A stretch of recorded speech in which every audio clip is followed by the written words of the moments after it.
APN ప్రేక్షకుల శుభోదయం Spain news కు స్వాగతం. నేను నీలిమ. ఏపీలో టంచన్ గా పింఛన్, తెలంగాణలో రెండో విడత రుణమాఫీ, జార్ఖండ్ లో పట్టాలు తప్పిన రైలు, డోలీ మోతలు ఉండకూడదు.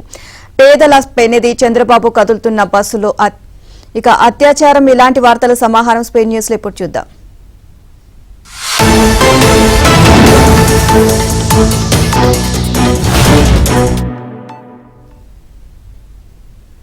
గిరిజన సంక్షేమ శాఖపై ఏపీ సచివాలయంలో ముఖ్యమంత్రి చంద్రబాబు సమీక్ష నిర్వహించారు. గిరిజన ప్రాంతాల్లో రానున్న రోజుల్లో డోలీ మోతలు కనిపించకూడదు అని అధికారులను ఆయన ఆదేశించారు. గిరిజన మహిళల సౌకర్యం కోసం గర్భిణీ వసతి గృహాలు, ట్రాయ్కార్, జీసీసీ, ఐటీడీఏలను యాక్టివేట్ చేయాలని ఆయన సూచించారు. గత ప్రభుత్వ వ్యవస్థల విధ్వంసంతో గిరిజనుల జీవన ప్రమాణాలు దారుణంగా పడిపోయాయని మండిపడ్డారు. అవసరమైన మౌలిక వసతులు కల్పించడం ద్వారా ఫీడర్ అంబులెన్స్లను తిరిగి ప్రవేశపెట్టాలని ఆదేశించారు. 2014 నుంచి 2019 మధ్య అమల్లో ఉన్న పథకాలను వైసీపీ ప్రభుత్వం నిర్వీర్యం చేసిందని సీఎం అభిప్రాయపడ్డారు.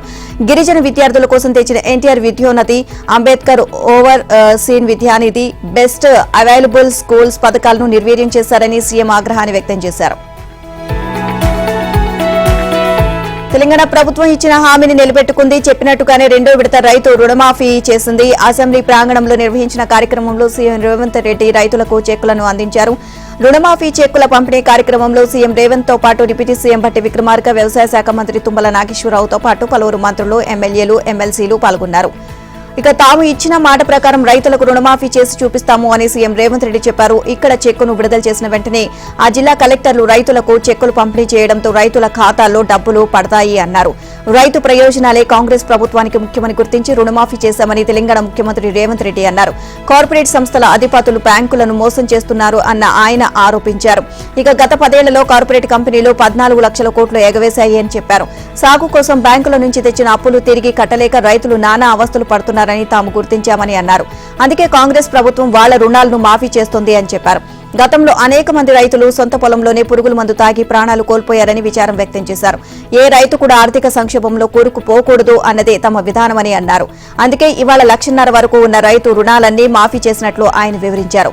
తెలంగాణ రైతులందరి ఇళ్లల్లో ఇవాళ పండుగ రోజు అని రేవంత్ పేర్కొన్నారు. సోనియా గాంధీ, రాహుల్ గాంధీ ఇచ్చిన హామీ మేరకు రైతులకు రుణమాఫీ చేసినట్లు ఆయన తెలియజేశారు.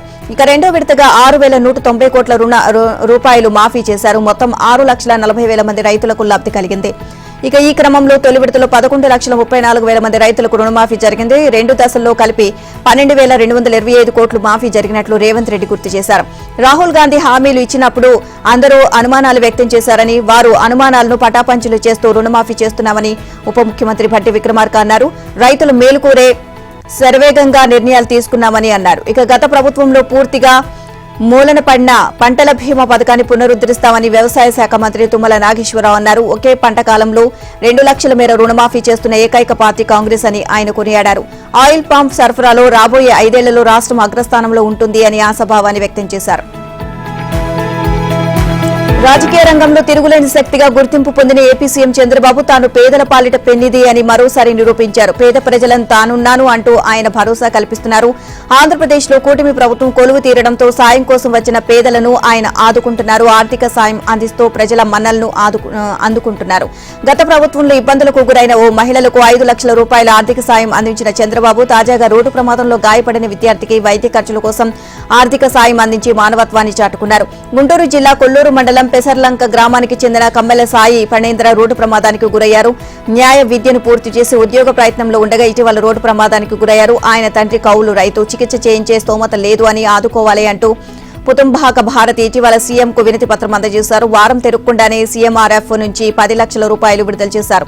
ఇక అమరావతి సచివాలయంలో ఆ చెక్కును సీఎం అందజేయడంతో ఆమె కృతజ్ఞతలు తెలియజేశారు. అనంతరం సచివాలయం వద్ద భారతి మీడియాతో మాట్లాడుతూ కొత్తగా ఏర్పడిన ప్రభుత్వం చాలా ఆర్థిక ఒడిదుడుకులను ఎదుర్కొంటున్నప్పటికీ 10 లక్షల రూపాయల సాయాన్ని అందజేసి బాధితుడికి పునర్జన్మ ఇచ్చారు అని కొనియాడారు. రోడ్డు ప్రమాదంతో తన బిడ్డ కోమాలోకి వెళ్లాడని, 9 రోజులు స్పృహలోనే లేడు అని ఫణేంద్ర తండ్రి వెంకటేశ్వరరావు చెప్పారు.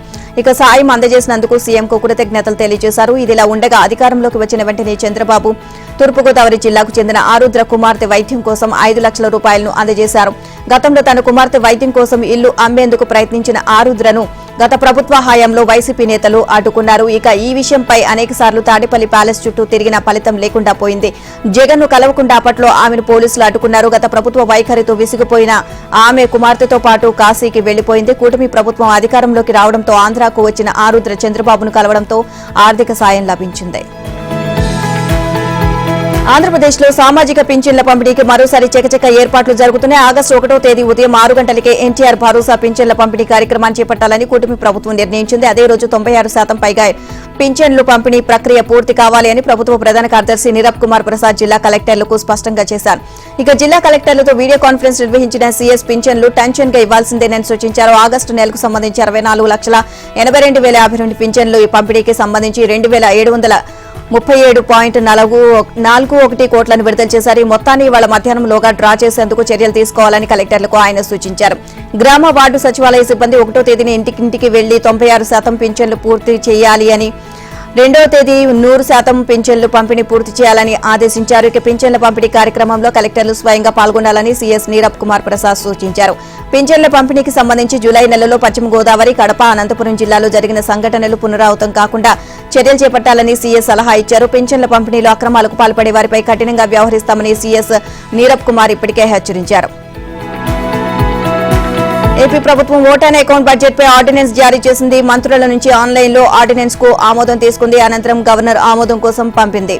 ఇక గత ప్రభుత్వం పెట్టిన ఓటాన్ అకౌంట్ బడ్జెట్ పరిమితి వాటితో ముగిసిపోతుంది. 4 నెలల కాలానికి ఓటాన్ అకౌంట్ బడ్జెట్ ఆర్డినెన్స్ కు ప్రభుత్వం ఆమోదం తీసుకుంది. ఇక సుమారు 1.30 లక్షల కోట్ల రూపాయల ఓటాన్ అకౌంట్ బడ్జెట్ ఆర్డినెన్స్ ఇచ్చింది. 40 విభాగాలకు చెందిన డిమాండ్లు, గ్రాంట్లకు ఆమోదం లభించేలా ఓటాన్ అకౌంట్ బడ్జెట్ ను రూపొందించింది. అన్నా క్యాంటీన్ల నిర్మాణం, రహదారుల మరమ్మతులతో సహా కొన్ని అత్యవసర విభాగాలకు బడ్జెట్ కేటాయింపులు చేసింది. రోడ్ల మరమ్మతులకు 1,100 కోట్ల రూపాయలు ఖర్చు అవుతుందని అధికారులు అంచనా వేశారు. ఆగస్టు 15 నుంచి అన్న క్యాంటీన్లను ప్రారంభించేందుకు ప్రభుత్వం సిద్దమవుతోంది. కొన్ని కీలకమైన కేంద్ర పథకాలకు మ్యాచింగ్ గ్రాంట్కు నిధులు కేటాయించినట్లు సమాచారం. రాష్ట్ర చరిత్రలో ఒకే ఏడాదిలో 2 సార్లు ఓటాన్ అకౌంట్ బడ్జెట్ పెట్టడం ఇదే తొలిసారి. ఆర్థిక పరిస్థితిపై స్పష్టత వచ్చేందుకు మరో 2 నెలల సమయం పడుతుంది అని ప్రభుత్వం భావిస్తోంది. సెప్టెంబర్లో పూర్తి స్థాయి బడ్జెట్ ప్రవేశపెట్టే అవకాశం ఉంది. ఇక ఇదిలా ఉండగా ఈ ఏడాది సెప్టెంబర్ నెలలో మిగిలిన 6 నెలల కాలానికి పూర్తి స్థాయి బడ్జెట్ సమావేశాలను నిర్వహించాలని ఏపీ ప్రభుత్వం నిర్ణయించింది. ఈ మేరకు ఓటాన్ అకౌంట్ బడ్జెట్ ను మరో 4 నెలలు పొడిగించింది. ఎన్నికలకు ముందు 4 నెలల కాలానికి వైసీపీ ప్రభుత్వం ఓటాన్ అకౌంట్ బడ్జెట్ ను ప్రవేశపెట్టింది. 2,86,389 కోట్లతో బడ్జెట్ రూపొందించింది. దీనిలో ఈ 4 నెలల కాలానికి 96,000 కోట్లు బడ్జెట్ కు ప్రతిపాదించింది. తాజాగా ఓటాన్ అకౌంట్ బడ్జెట్ ను తాజా ప్రభుత్వం మరో 4 నెలలు పొడిగించేందుకు ఆర్డినెన్స్ తీసుకురానుంది. చంద్రబాబు నేతృత్వంలో ఎన్డీఏ సర్కార్ అధికారంలోకి వచ్చింది. మొదలు ఖజానా ఖాళీగా ఉండడం, అప్పుల చిట్టా ఇంకా తేలకపోవడంతో మరో 4 నెలల పాటు ఓటాన్ అకౌంట్ బడ్జెట్ ను కొనసాగించాలని అధికారులు నిర్ణయించారు. బకాయిలను చెల్లించకపోతే ఆసుపత్రుల నిర్వహణ చేయడం కష్టమని ఆంధ్రప్రదేశ్ స్పెషాలిటీ ఆసుపత్రుల సంఘం స్పష్టం చేసింది. ఆగస్టు 15 లోపు బిల్లులు చెల్లించకపోతే వైద్య సేవలు నిలిపివేస్తాము అని హెచ్చరించింది. ఇక ఈ మేరకు స్పెషాలిటీ ఆసుపత్రుల సంఘం ఎన్టీఆర్ వైద్య సేవ ట్రస్ట్ సీఈఓకు లేఖ రాసింది. బిల్లులు చెల్లించకపోవడంతో పాటు తమతో చర్చలు జరిపేందుకు ప్రభుత్వం ముందుకు రావాలి అని సంఘం ప్రతినిధులు ఆ లేఖలో విజ్ఞప్తి చేశారు. ఇక ఏపీలో ఎన్టీఆర్ వైద్య సేవ ట్రస్ట్ కింద పలు సూపర్ స్పెషాలిటీ ఆసుపత్రులు వైద్య సేవలు అందిస్తున్నాయి.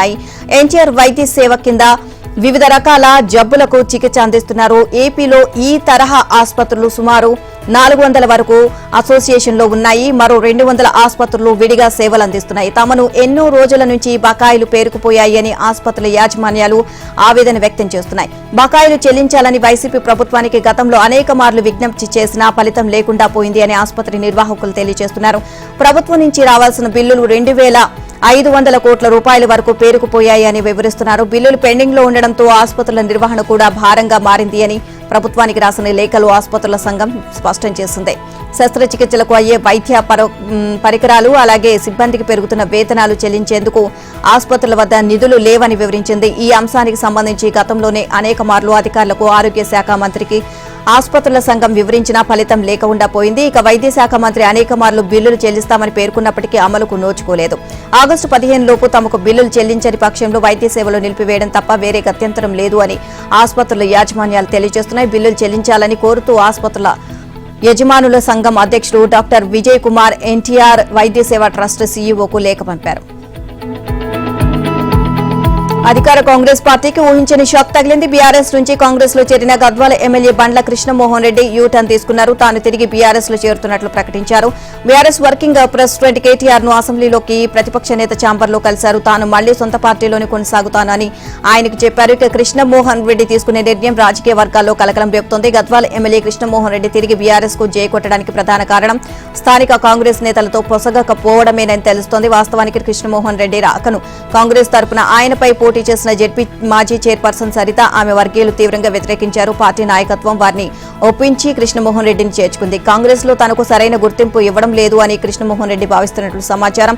పైగా కృష్ణమోహన్ రెడ్డి ఎన్నికను సవాల్ చేస్తూ కోర్టులో ఆమె కేసు వేశారు. ఇక కేటీఆర్ ను కలిసిన అనంతరం ఆయన మీడియాతో మాట్లాడుతూ ఇదే విషయాన్ని ప్రస్తావించారు. తనపై సరితతో పాటు బీజేపీ ఎంపీ డీకే అరుణ కోర్టులో పిటిషన్ వేశారు అని తెలిపారు.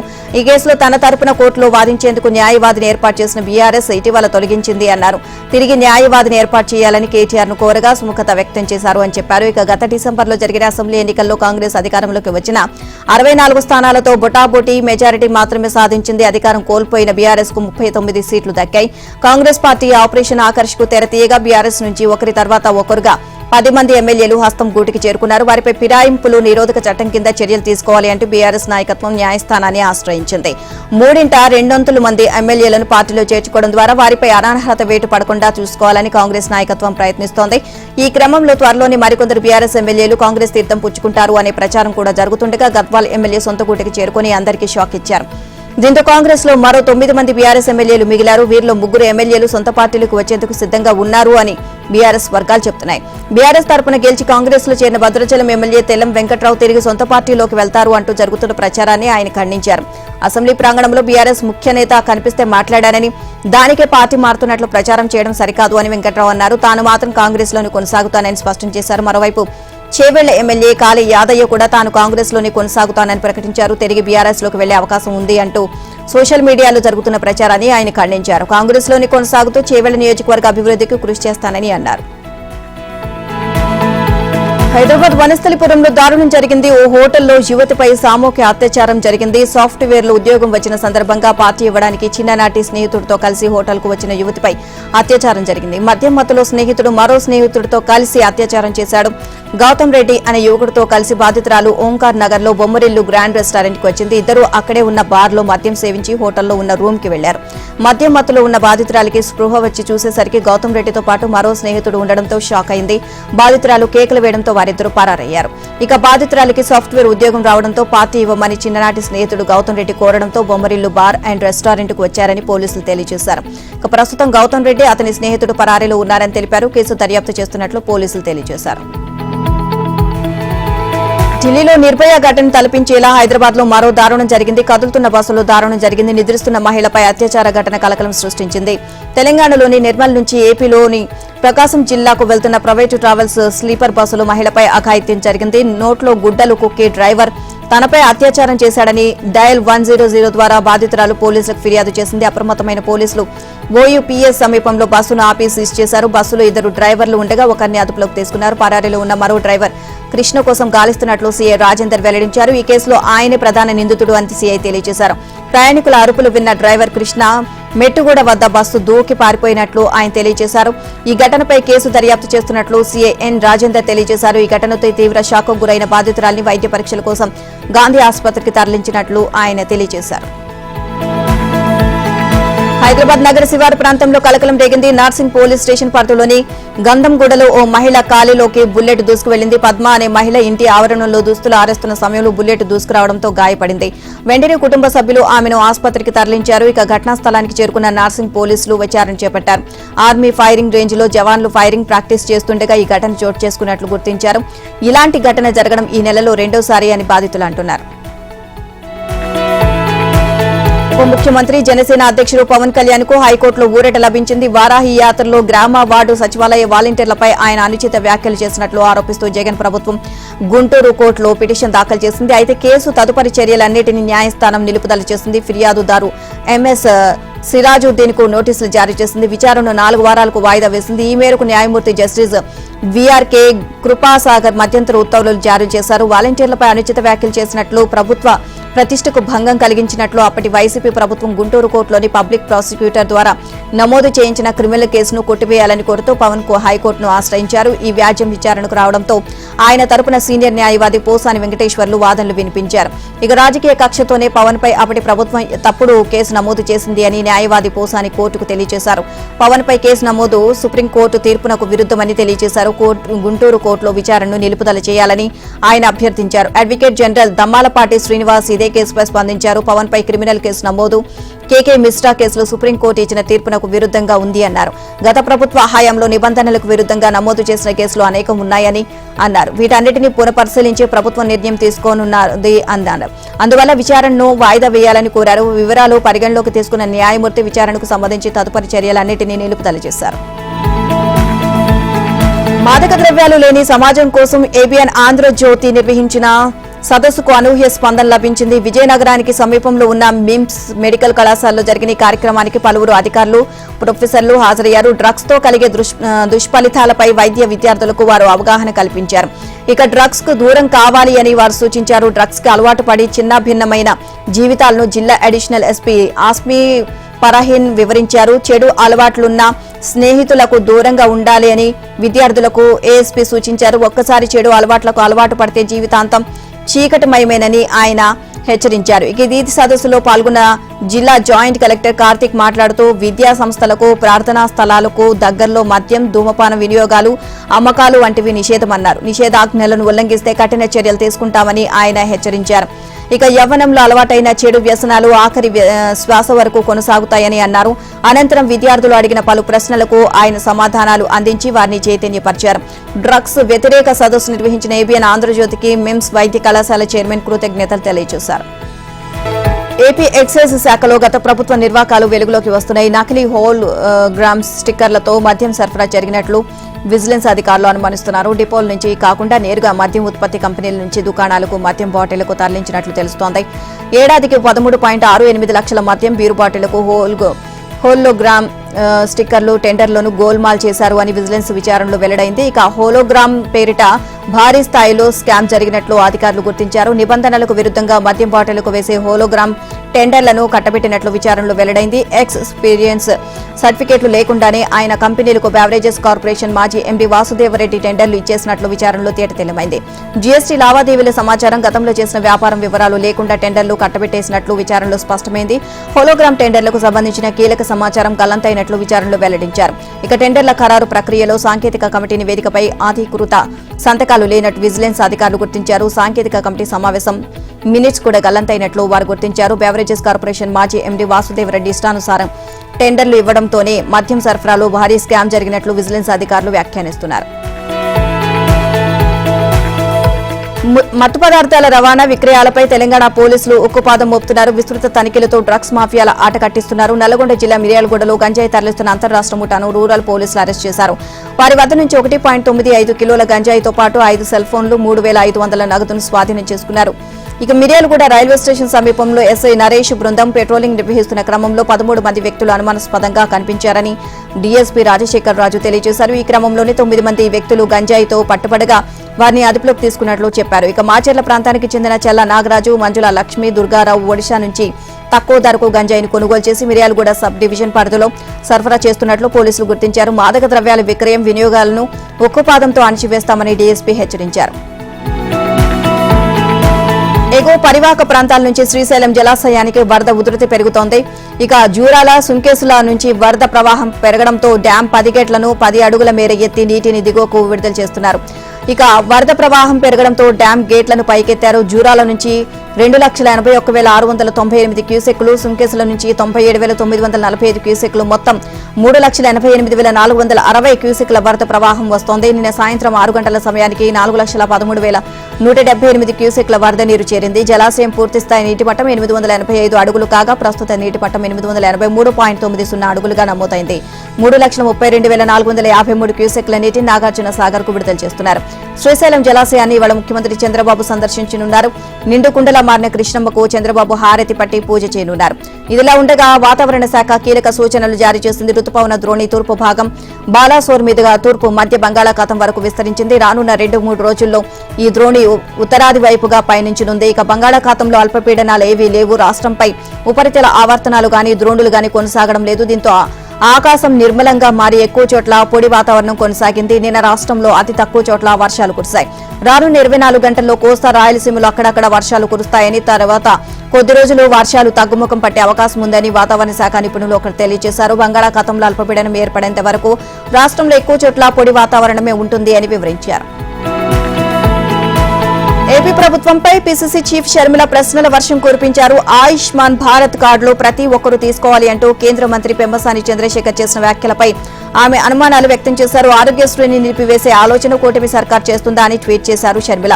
ఆరోగ్యశ్రీ పెండింగ్ బకాయిలను వెంటనే విడుదల చేయాలని డిమాండ్ చేశారు. గత ప్రభుత్వం ఆసుపత్రులకు 1600 కోట్లు బకాయి పెట్టిందని వివరించారు.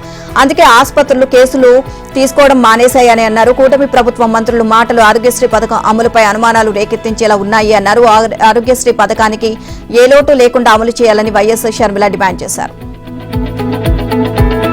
ధవళేశ్వరం కాటన్ బ్యారేజీకి ఎగువన వరద తగ్గుముఖం పట్టిన కోనసీమ జిల్లాలోని లంకలు ఇంకా జల దిగ్బంధం నుంచి బయటపడలేదు. కోనసీమ జిల్లా ఊడిమూడి ఎడిగట్టు దిగువన వరద ముంపులో నిరుపేదల గుడిసెలు చిక్కుకున్నాయి. వరద ప్రవాహం అధికంగా ఉండడంతో కోనసీమ జిల్లాలోని పలు గ్రామాలు విలువెల్లాడుతున్నాయి. వారి వర్షాలు గోదావరి వరదలతో ఉమ్మడి తూర్పుగోదావరి జిల్లా విలువెల్లాడుతుంది. జిల్లాలో సుమారు 45,000 ఎకరాల్లో వరి సాగవగా 15,000 ఎకరాలకు అవసరమైన నారుమళ్లు ముంపునకు గురయ్యాయి. 90% పంట దెబ్బతిన్నట్లేనని ప్రాథమిక అంచనా. రైతులకు మళ్లీ విత్తనాలు అందించేందుకు అధికారులు ప్రతిపాదనలు పంపించారు. అరటి, బొప్పాయి, పూలు, కూరగాయలు, తమలపాకు పంటలు 10,000 ఎకరాల్లో ముంపు బారిన పడ్డాయి. వరదల ప్రభావం కోనసీమ జిల్లాలోని 50 గ్రామాల పరిధిలో 200 ఆవాసాలపై ఉంది. రోజువారీ వేటకు వెళ్లే మత్స్యకారులు కూలీ పనులపై ఆధారపడ్డారు. వాళ్ళకి పరిమితమయ్యారు. ఇక అత్యవసర పనుల మీద బయటకు వెళ్లాల్సిన వారికి జిల్లా వ్యాప్తంగా 75 పడవలు ఏర్పాటు చేశారు. భద్రాచలం వద్ద గోదావరి నీటి మట్టం స్వల్పంగా పెరగగా ధవళేశ్వరం బ్యారేజీ వద్ద కాస్త తగ్గుముఖం పట్టింది. దీంతో అక్కడ రెండో ప్రమాద హెచ్చరికను అధికారులు ఉపసంహరించుకున్నారు. ప్రస్తుతం మొదటి ప్రమాద హెచ్చరిక కొనసాగుతోంది. ఇప్పటికే బ్యారేజీ వద్ద నీటి మట్టం 12.60 అడుగులకు చేరింది. ఇది 11.75 అడుగులకు దిగితే మొదటి ప్రమాద హెచ్చరికను కూడా వెనక్కి తీసుకుంటారు. ప్రస్తుతం బ్యారేజీ నుంచి 11,19,425 క్యూసెక్లు దిగువకు పోతోంది. నిన్నటికి భద్రాచలం వద్ద నీటి మట్టం తగ్గుతూ వచ్చింది. నీటి మట్టం 42.80 అడుగులకు తగ్గడంతో మొదటి ప్రమాద హెచ్చరికను ఉపసంహరించనున్నారు. ఇక నీటి మట్టం అనూహ్యంగా 10 పాయింట్లు పెరిగి 42.90 అడుగులకు చేరడంతో మొదటి ప్రమాద హెచ్చరికను మళ్లీ జారీ చేశారు. ఇప్పటికే నీటి మట్టం 43 అడుగులకు చేరడంతో మొదటి ప్రమాద హెచ్చరిక జారీ చేశారు. ప్రస్తుత నీటి మట్టం 43.60 అడుగులకు చేరింది. వాటికి వరద తగ్గుముఖం పడుతుంది అని అధికారులు అంచనా వేస్తున్నారు. పోలవరంలో గోదావరి నీటి మట్టం తగ్గుముఖం పట్టింది. స్పిల్వే ఎగువన 32.710 మీటర్లు, దిగువన 24.300 మీటర్లు నమోదైనట్లు ఈఈలు పి వెంకటరమణ, మల్లికార్జునరావు తెలియజేశారు. పట్టిసీమ ఎత్తిపోతల పథకం నుంచి 20 పంపులు, 20 మోటార్లతో 6,726 క్యూసెక్ల గోదావరి వరద జలాలు దిగువకు విడుదల చేసినట్లు డీఈఈ పెద్దిరాజు తెలియజేశారు. తెలంగాణలో విద్యుత్ విచారణ కమిషన్ కొత్త చైర్మన్ గా జస్టిస్ మదన్ భీమ్రావు లోకూర్ ను నియమించారు. ఉమ్మడి రాష్ట్రంలో ఆయన హైకోర్టు సీజేగా పనిచేశారు. ఇక సుప్రీంకోర్టు న్యాయమూర్తిగా కూడా పనిచేశారు. సుప్రీంకోర్టు ఆదేశాల మేరకు కొత్త చైర్మన్ ను తెలంగాణ ప్రభుత్వం నియమించింది. ఇంతకు ముందు కమిషన్ చైర్మన్ గా పనిచేసిన జస్టిస్ నరసింహారెడ్డి ఇటీవల పదవి నుంచి వైదొలిగారు. లోకూర్ నియామకంపై ఇంధన శాఖ కార్యదర్శి రొనాల్డ్ రాస్ ఉత్తర్వులు జారీ చేశారు. విచారణ ప్రక్రియ ప్రారంభమైన నాటి నుంచి 3 నెలల నివేదిక అందించాలని తెలంగాణ ప్రభుత్వం లోకూర్ కమిషన్ కు నిర్దేశించింది. పోటీ బిడ్డింగ్ లేకుండా ఛత్తీస్గఢ్ తో విద్యుత్ ఒప్పందాలు, భద్రాద్రి, యాదాద్రి థర్మల్ ప్లాంట్ల వ్యవహారాలపై చురుగ్గా విచారణ చేయాలని సూచించింది. ముక్కుసూటి మనిషిగా పేరున్న లోకూర్ విద్యుత్ విచారణ కమిషన్ చైర్మన్ హోదాలో రికార్డులన్నీ పరిశీలించే అవకాశం ఉంది. అవసరమైతే బాధ్యులకు నోటీసులు, సమన్లు జారీ చేసే ఛాన్స్ ఉంది. వైసీపీ అధినేత జగన్ పై మంత్రి అచ్చెన్నాయుడు ఫైర్ అయ్యారు. రైతు తన పొలంలో దిష్టిబొమ్మ పెడితే ఊరుకుంటాడు, కానీ పొలం హక్కు పుస్తకాల మీద పెడితే ఊరుకోడు అని హెచ్చరించారు. సమాధి రాళ్లపై ఫోటో వేసుకున్నట్లు రైతుల పొలాల్లో సర్వే రాళ్లపై జగన్ తన ఫోటోలు వేయించారని మంత్రి అచ్చెన్నాయుడు విమర్శించారు. ఇక ఈ మేరకు ఆయన ఎక్స్ లో పోస్ట్ చేశారు. సమాధి రాళ్లపై ఫోటో వేసుకున్నట్లు సర్వే రాళ్లపై జగన్ ఫోటో వేయించారని అచ్చెన్నాయుడు ఎద్దేవా చేశారు. ప్రజల సొమ్ము 650 కోట్ల రూపాయలతో సర్వే రాళ్లపై బొమ్మలు వేయిస్తారా అని అచ్చెన్నా ప్రశ్నించారు. పబ్లిసిటీ స్టంట్లు చేసినందుకే జగన్ ను ప్రజలు ఇంటికి పంపారని అచ్చెన్నాయుడు పేర్కొన్నారు. పల్నాడు జిల్లాలో అటవీశాఖ ఉద్యోగులపై దాడిని డిప్యూటీ సీఎం పవన్ కళ్యాణ్ ఖండించారు. పల్నాడు జిల్లా కలెక్టర్ ఎస్పీతో ఆయన మాట్లాడారు. వన్యప్రాణులను అక్రమ రవాణా చేస్తే ఉపేక్షించవద్దు అన్నారు. అటవీశాఖ ఉద్యోగులపై దాడి చేస్తే కఠిన చర్యలు తప్పవని హెచ్చరించారు. ఇదిలా ఉండగా డిప్యూటీ సీఎం పవన్ కళ్యాణ్ తో America consul general Jennifer Lawrence భేటీ అయ్యారు. లార్సన్ బృందాన్ని ఆయన సత్కరించారు. ఏపీలో రాజకీయ స్థిరత్వంతో కూడిన ప్రభుత్వ పాలన ఉందని పవన్ స్పష్టం చేశారు. పవన్ నివాసంలో జెన్నిఫర్ లార్సన్ మర్యాదపూర్వకంగా కలిశారు. ఏపీలో పెట్టుబడులకు అభివృద్ధి ప్రాజెక్టులు చేపట్టేందుకు ఉన్న అవకాశాలు చర్చకు వచ్చాయని పవన్ తెలియజేశారు. పెట్టుబడులను ప్రోత్సహించే సానుకూల దృక్పథం తమ ప్రభుత్వంలో ఉంది అని ఆయన వివరించారు. ఇక ఉన్నత విద్య కోసం అమెరికాకు వచ్చే యువతకు సహకరించాలని లార్సన్ ను పవన్ కళ్యాణ్ గాడ్సూన్ కంట్రీగా గుర్తింపు పొందిన కేరళ ప్రకృతి ప్రకోపానికి గురైంది. వయనాడుపై విపత్తు విరుచుకుపడింది. తెరిపినివ్వని వర్షాలు, బురదతో కూడిన వరద, విరిగిపడ్డ కొండ చర్యలు వెరసి వయనాడ్ కకావికలమైంది. వయనాడులో జరిగిన ప్రకృతి విధ్వంసానికి కనీవిని ఎరుగని రీతిలో నష్టం వాటిల్లింది. వయనాడులో మృతుల సంఖ్య ఇప్పటికే 133 దాటగా మరో 128 మంది క్షతగాత్రులయ్యారు. సమయం గడిచే కొలది మృతుల సంఖ్య పెరుగుతుంది. కొండ చర్యలతో కూడిన భారీ వరదలతో ఊర్లకు ఊర్లే తుడిచిపెట్టుకుపోయాయి. వందలాది మంది ఆచూకీ గలంతవ్వగా వరదలో చిక్కుకొని ప్రాణాపాయ స్థితిలో మరికొందరు ఉన్నారు. పదుల సంఖ్యలో మృతదేహాలు వరదల్లో కొట్టుకొస్తుండగా వందలాది మంది క్షతగాత్రులుగా ఆసుపత్రులు పాలయ్యారు. ఇక వయనాడు విపత్తులో వందల మంది గల్లంతయ్యారు. మరణాల సంఖ్య ఇంకా పెరిగే అవకాశం ఉంది అని ప్రభుత్వం ఆందోళన చెందుతోంది. ఇక సహాయక చర్యల కోసం త్రివిధ దళాలు రంగంలోకి దిగాయి. ఎన్డీఆర్ఎఫ్, పారామిలిటరీ, స్వచ్ఛంద సేవకులు రంగంలోకి దిగారు. ఈ విపత్తుపై రాజకీయ పార్టీలకు అతీతంగా యావత్ భారతం స్పందించింది. ప్రధాని నరేంద్ర మోదీ కేరళ సీఎం పినరయి విజయన్ కు ఫోన్ చేసి ధైర్యం చెప్పారు. నామమాత్రపు మ్యాచే అయినా సిరీస్ లో ఆఖరి పోరు అభిమానులను ఆకట్టుకుంది. శ్రీలంకతో జరిగిన 3వ టీ20లో భారత్ విజయం సాధించి సిరీస్ ను క్లీన్ స్వీప్ చేసింది. ఇక సూపర్ ఓవర్ కు దారి తీసిన మ్యాచ్ లో లంక నిర్దేశించిన 3 పరుగుల లక్ష్యాన్ని భారత్ కేవలం 1 బంతికే ఛేదించింది. ఇక తొలుత టాస్ ఓడి బ్యాటింగ్ చేసిన భారత్ నిర్ణీత 20 ఓవర్లో 9 వికెట్ల నష్టానికి 137 పరుగులు చేసింది. శుభ్మన్ గిల్, రియాన్ పరాగ్, వాషింగ్టన్ సుందర్ పర్వాలేదు అనిపించారు. అనంతరం బ్యాటింగ్ చేసిన లంక 20 ఓవర్లో 8 వికెట్లు కోల్పోయి భారత్ స్కోర్ను సమం చేసింది. సూపర్ ఓవర్లో తొలుత బ్యాటింగ్ శ్రీలంక 3 బంతుల్లో కేవలం 2 పరుగులే చేసి 2 వికెట్లు కోల్పోయింది. వాషింగ్టన్ సుందర్ అద్భుతంగా బౌలింగ్ చేశాడు. తొలి బంతికి వైడ్ వేసిన అతడు తర్వాతి బంతికి 1 పరుగు ఇచ్చాడు. రెండో బంతికి బిష్నోయ్ క్యాచ్ పట్టడంతో ఫెరారీ అవుట్ అయ్యారు. ఇక మూడో బంతికి నిశాంక్ అవుట్ కావడంతో లంక సూపర్ ఓవర్ ముగిసింది. ఇక అనంతరం బ్యాటింగ్ కు దిగిన భారత్ కెప్టెన్ సూర్యకుమార్ యాదవ్ తొలి బంతికి షార్ట్ ఫైన్ లెగ్ లో బౌండరీ కొట్టాడు. దీంతో శ్రీలంక ఆశలు గల్లంతయ్యాయి.